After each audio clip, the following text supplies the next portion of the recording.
Job, chapter 11. Then Zophar the Naamathite answered and said, Should not the multitude of words be answered, and should a man full of talk be vindicated? Should your empty talk make men hold their peace? And when you mock, should no one rebuke you? For you have said, My doctrine is pure, and I am clean in your eyes.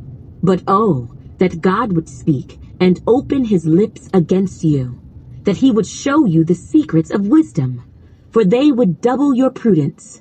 Know therefore that God exacts from you less than your iniquity deserves. Can you search out the deep things of God? Can you find out the limits of the Almighty? They are higher than heaven. What can you do? Deeper than Sheol. What can you know? Their measure is longer than the earth and broader than the sea. If he passes by, imprisons, and gathers to judgment, then who can hinder him? For he knows deceitful men. He sees wickedness also. Will he not then consider it? For an empty-headed man will be wise when a wild donkey's colt is born a man. If you would prepare your heart and stretch out your hands toward him, if iniquity were in your hand, and you put it far away, and would not let wickedness dwell in your tents, then surely you could lift up your face without spot. Yes, you could be steadfast and not fear, because you would forget your misery and remember it as waters that have passed away. And your life would be brighter than noonday. Though you were dark, you would be like the morning, and you would be secure because there is hope. Yes, you would dig around you and take your rest in safety. You would also lie down, and no one would make you afraid. Yes, many would court your favor, but the eyes of the wicked will fail, and they shall not escape, and their hope, loss of life. Job, chapter 12. Then Job answered and said, No doubt you are the people, and wisdom will die with you. But I have understanding as well as you. I am not inferior to you. Indeed, who does not know such things as these? I am one mocked by his friends, who called on God, and he answered him, the just and blameless who is ridiculed. A lamp is despised in the thought of one who is at ease.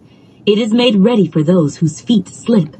The tents of robbers prosper, and those who provoke God are secure in what God provides by his hand.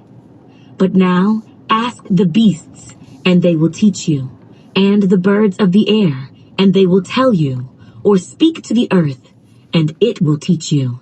And the fish of the sea will explain to you. Who among all these does not know that the hand of the Lord has done this, in whose hand is the life of every living thing, and the breath of all mankind? Does not the ear test words, and the mouth taste its food? Wisdom is with aged men, and with length of days, understanding. With him are wisdom and strength. He has counsel and understanding. If he breaks a thing down, it cannot be rebuilt. If he imprisons a man, there can be no release. If he withholds the waters, they dry up. If he sends them out, they overwhelm the earth. With him are strength and prudence. The deceived and the deceiver are his. He leads counselors away plundered, and makes fools of the judges. He loosens the bonds of kings, and binds their waist with a belt. He leads princes away plundered, and overthrows the mighty. He deprives the trusted ones of speech, and takes away the discernment of the elders. He pours contempt on princes, and disarms the mighty.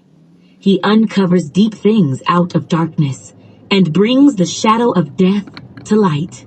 He makes nations great, and destroys them. He enlarges nations, and guides them. He takes away the understanding of the chiefs of the people of the earth, and makes them wander in a pathless wilderness. They grope in the dark without light, and he makes them stagger like a drunken man. Job, chapter 13. Behold, My eye has seen all this. My ear has heard and understood it. What you know, I also know. I am not inferior to you, but I would speak to the Almighty, and I desire to reason with God. But you forgers of lies, you are all worthless physicians. Oh, that you would be silent, and it would be your wisdom.